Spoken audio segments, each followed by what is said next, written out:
रहे हैं। तरुण, बड़ा बयान, कल भी एक बयान आया था, आज भी ये बयान सामने आया है कि प्रधानमंत्री की तारीफ करने के साथ साथ उन्होंने दोस्ती को एक बार फिर से याद किया है। इस दोस्ती के क्या मायने निकाल रहे हैं?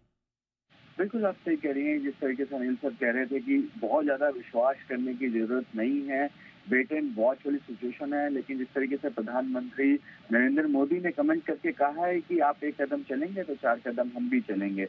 लेकिन ये तभी संभव हो पाएगा जब हम एक टेबल पे डील टॉक्स करेंगे, अदरवाइज ये संभव हो पाना काफ़ी मुश्किल है।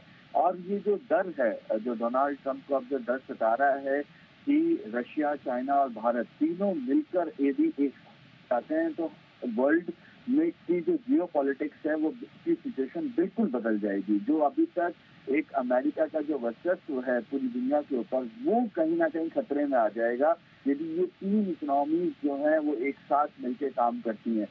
तो उस लिहाज से जो कल उनका जो सुख थे जब उन्होंने कहा कि रशिया भी हमारे हाथ से जा रहा है और इंडिया भी हमारे हाथ से जा रहा है, आज अब उन्होंने कहा कि कम से कम, क्योंकि आप यदि इन तीनों कंट्रीज में देखें तो सबसे ज्यादा यदि कोई डोनाल्ड ट्रंप के कोई क्लोज था तो वो नरेंद्र मोदी थे। नरेंद्र मोदी उनके साथ उनके पहले टेन्योर में भी क्लोज थे, उनके दूसरे टेन्योर में भी। सबसे पहले फोन, जो सबसे पहली बधाई जो थी वो नरेंद्र मोदी ने ही डोनाल्ड ट्रंप को दी थी। उसके बावजूद जो डोनाल्ड ट्रंप थे उन्होंने 50% टैरिफ इंडिया पे लगाया, जो बाकी देशों के मुकाबले काफी ज्यादा था। मतलब हमसे ज्यादा कुछ ही ऐसे देश हैं जिन पे टैरिफ को ज्यादा लगाया गया। इस तरीके का धोखे वाला काम अमेरिका की तरफ से किया जाता और ये सोच के किया जाता कि भारत इसको रिटेलिएट करेगा, भारत को वो दबा पाएंगे।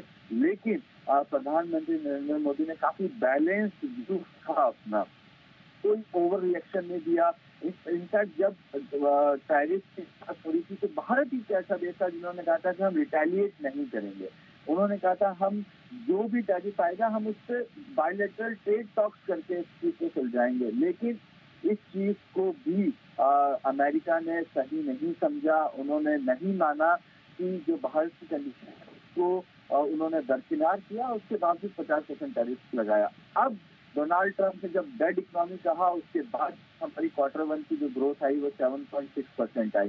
तो अब डोनाल्ड ट्रंप को भी ये लगने लगा है कि भारत को इग्नोर नहीं किया जा सकता, भारत को दरकिनार नहीं किया जा सकता और भारत ही एक स्टेबल ऐसा दोस्त बन सकता है। पूरी वर्ल्ड इकोनॉमी में एक ऐसा देश भारत ही है जो आपके साथ आएगा, तो पूरी तरीके से आपके साथ आएगा, आपको कहीं पे भी डिच नहीं करेगा। और ये चीज अब उनके सलाहकारों को भी सोचने पर मजबूर कर रही है। अब मेरे को ऐसा लगता है कि जो टेक टीम जो मिली, अमेरिका की जो टेक टीम डोनाल्ड ट्रंप से मिली, उन्होंने भी एक फीडबैक दिया होगा कि भारत के जो एम्प्लॉइज हैं वो कभी भी बिट्रेट नहीं करते हैं किसी, और उनका फोकस जो है वो अमेरिका को बढ़ाने के लिए किया जाता है। और साथ साथ वो अपने रेमिटेंस के थ्रू अपने देश के अंदर पैसा भेज रहे हैं, वो एक अलग बात है, लेकिन अमेरिका को भी वो आगे रखते हैं। इस चीज पे भी डोनाल्ड ट्रंप को सोचना चाहिए। तो इन सब पैरामीटर्स को देखते हुए आज का जो कमेंट है वो इम्पोर्टेंट है। जैसे जैसे अनिल सर कह रहे थे, ये डोनाल्ड ट्रंप की तरफ से तो कई बार कमेंट है, लेकिन पहली बार ऐसा हो रहा है कि प्रधानमंत्री नरेंद्र मोदी ने डायरेक्ट कमेंट किया है डोनाल्ड ट्रंप को और कहा है कि ये दोस्ती बरकरार रखी जाएगी, हम पॉजिटिव हैं।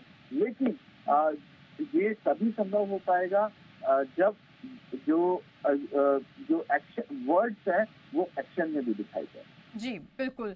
तो प्रधानमंत्री नरेंद्र मोदी की तारीफ की है ट्रंप ने। उन्होंने कहा है कि हमारी दोस्ती हमेशा बरकरार रहेगी और ये दोस्ती बेहद खास है। उन्हें इस दोस्ती के मायने समझ आ रहे हैं क्योंकि भारत जिससे दोस्ती निभाता है पूरे दिल से निभाता है और यही वजह है कि प्रधानमंत्री ने तुरंत प्रतिक्रिया दी है और तहे दिल से उन्हें शुक्रिया कहा है। लेकिन इस तारीफ के या कहें कि ट्रंप के इस बयान के आगे जाकर के किस तरह के मायने निकलेंगे, क्या असर पड़ेगा, क्या भारत और अमेरिका के बीच जो टैरिफ वॉर चल रहा था उस पर इसका कोई असर नजर आएगा, डील पर एक बार फिर से बातचीत शुरू होगी, ये भविष्य में ही देखने वाली बात होगी। फिलहाल तरुण, बहुत बहुत शुक्रिया तमाम जानकारी के लिए।